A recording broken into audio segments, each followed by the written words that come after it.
Welcome to our channel computer study zone. Basic computer series हम cover कर रहे हैं जिसमें हमने डिफरेंट टॉपिक्स कवर किए हैं। आज हम बात करने वाले हैं ऑब्जेक्ट ओरिएंटेड प्रोग्रामिंग के बारे में। इसमें प्रोग्राम ऑब्जेक्ट में डिवाइड होता है। जो आपके प्रोग्राम्स होते हैं ऑब्जेक्ट ओरिएंटेड प्रोग्रामिंग की अगर से हम बात कर रहे हैं, ऑब्जेक्ट ओरिएंटेड प्रोग्रामिंग क्या होता है जिसे शॉर्ट में ऊप्स कहा जाता है। तो इसमें जो प्रोग्राम्स होते हैं वो ऑब्जेक्ट्स में डिवाइड होते हैं।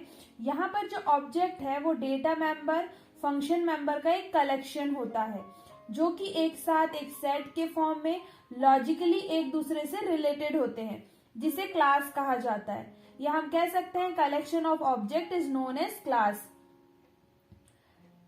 और उसके साथ साथ जो क्लास है ये ऊप्स का एक इम्पॉर्टेंट फीचर भी होता है। इसमें रियल वर्ल्ड एंटिटी या रियल वर्ल्ड जो प्रॉब्लम होती है, जो टास्क होते हैं, उसे सॉल्व करने के लिए प्रोग्राम को ऑब्जेक्ट में डिवाइड किया जाता है। सो इसकी डेफिनेशन कुछ इस टाइप से होगी। ऑब्जेक्ट ओरिएंटेड प्रोग्रामिंग एक ऐसी प्रोग्रामिंग है, एक प्रोग्रामिंग की ऐसी अप्रोच है, प्रोग्रामिंग नहीं है ये, प्रोग्रामिंग की अप्रोच है जिसमें डेटा एंड फंक्शन को एक साथ बाइंड कर दिया जाता है, जिसे क्लास कहते हैं। एंड इस क्लास के ऑब्जेक्ट के थ्रू यूज किया जाता है। आप अगर से क्लास को किसी भी फॉर्म में यूज करना है तो वो ऑब्जेक्ट के फॉर्म पर यूज होगी, जहां पर हर ऑब्जेक्ट के लिए उसके डेटा एंड फंक्शन अलग अलग स्टोर होते हैं, अलग अलग प्रोसेस होते हैं। यहाँ पर ऑब्जेक्ट के लिए मेमोरी स्पेस एलोकेट होता है जिसमें उसका डेटा एंड फंक्शन स्टोर रहते हैं। उसके बाद हम समझते हैं कि ऊप्स के कौन कौन से फीचर्स होते हैं। तो सबसे पहले आता है ऑब्जेक्ट। ये ऑब्जेक्ट ओरिएंटेड प्रोग्रामिंग का एक बेसिक रन टाइम एंटिटी है जो कि किसी भी ऑब्जेक्ट को रिप्रेजेंट करता है। जैसे कि कोई पर्सन है, कोई प्लेस है, आपने टेबल बोल दिया, चेयर बोल दिया, तो ये किसी भी एक एंटिटी को रिप्रेजेंट कर रहा है। ठीक है। ऑब्जेक्ट क्लास का वेरिएबल है जो कि क्लास को एग्जीक्यूट करता है एंड उसमें प्रेजेंट मेथड को यूज करके डेटा को प्रोसेस करता है।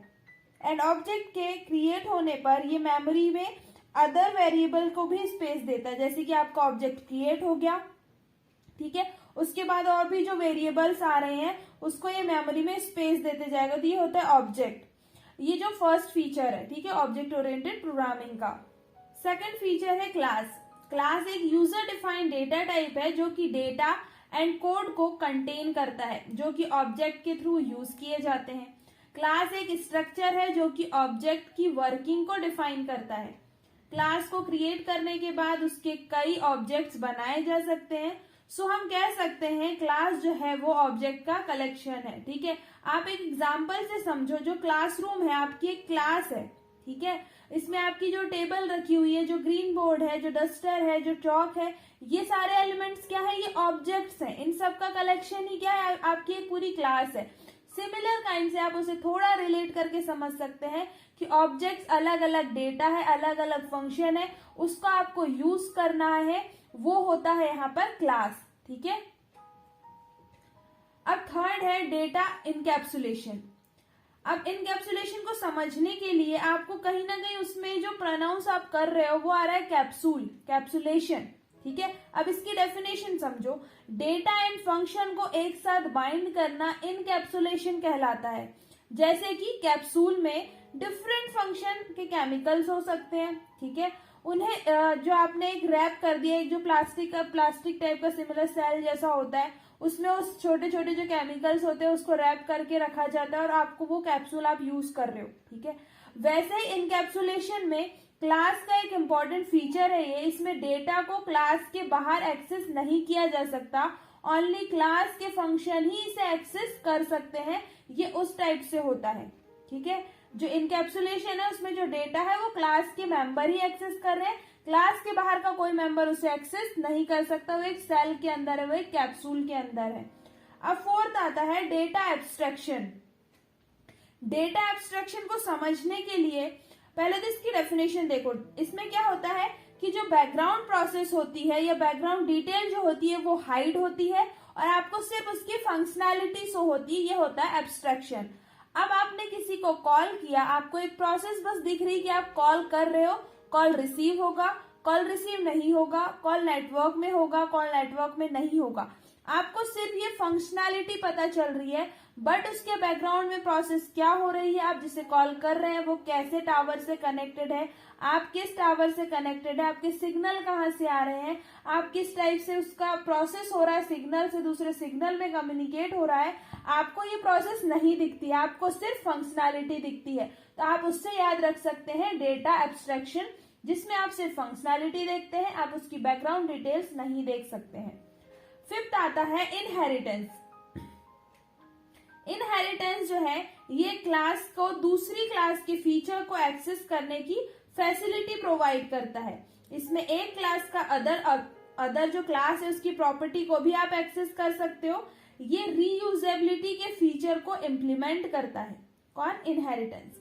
जहां किसी क्लास में एक फीचर को ऐड करने के लिए न्यू क्लास बनाकर उसमें पुरानी ही जो क्लास रहती है उसके फीचर इंपोर्ट कर दिए जाते हैं। अब समझो इसे, आप पुरानी क्लास में थे, उसमें डेफिनेशन क्या कह रही है कि आपने कोई न्यू क्लास बनाई। न्यू क्लास बनाने के लिए आपको क्या करना पड़ रहा है, पुरानी क्लास के कुछ फीचर्स थे आपने वो न्यू क्लास में ले आए और फिर उसमें कुछ न्यू एलिमेंट ऐड किए और वो बन गई एक न्यू क्लास। ठीक है, तो कहीं ना कहीं इसकी डेफिनेशन इनहेरिट करना, इनहेरिटेंस, इनहेरिट करना, यानी कि जो प्रीवियस क्लास थी, प्रीवियस जो मेंबर थे, प्रीवियस जो डेटा था, आपने उसी का यूज करके उसको थोड़ा मॉडिफाई करके न्यू डेटा बना दिया। इट्स कॉल्ड इनहेरिटेंस, जिसमें आप प्रीवियस डेटा को यूज कर सकते हो। सो यहाँ पर एक और वर्ड क्या आता है, रीयूजेबिलिटी के भी फीचर को इसमें हम इम्प्लीमेंट कर सकते हैं। नेक्स्ट है 6 नंबर पर पॉलीमॉर्फिज्म। पॉलीमॉर्फिज्म भी जो है ये उपम यानी कि उप्स ऑब्जेक्ट ओरिएंटेड प्रोग्रामिंग का एक इम्पॉर्टेंट कॉन्सेप्ट है, जो कि एक से ज्यादा फॉर्म को बनाकर उसे यूज करने की फैसिलिटी देता है। ये फंक्शन और ऑपरेटर दोनों के थ्रू परफॉर्म किया जाता है। अब पॉलीमॉर्फिज्म का मतलब होता है कि आप किसी भी एक वर्क को करने के लिए अलग अलग टेक्निक यूज कर सकते हो।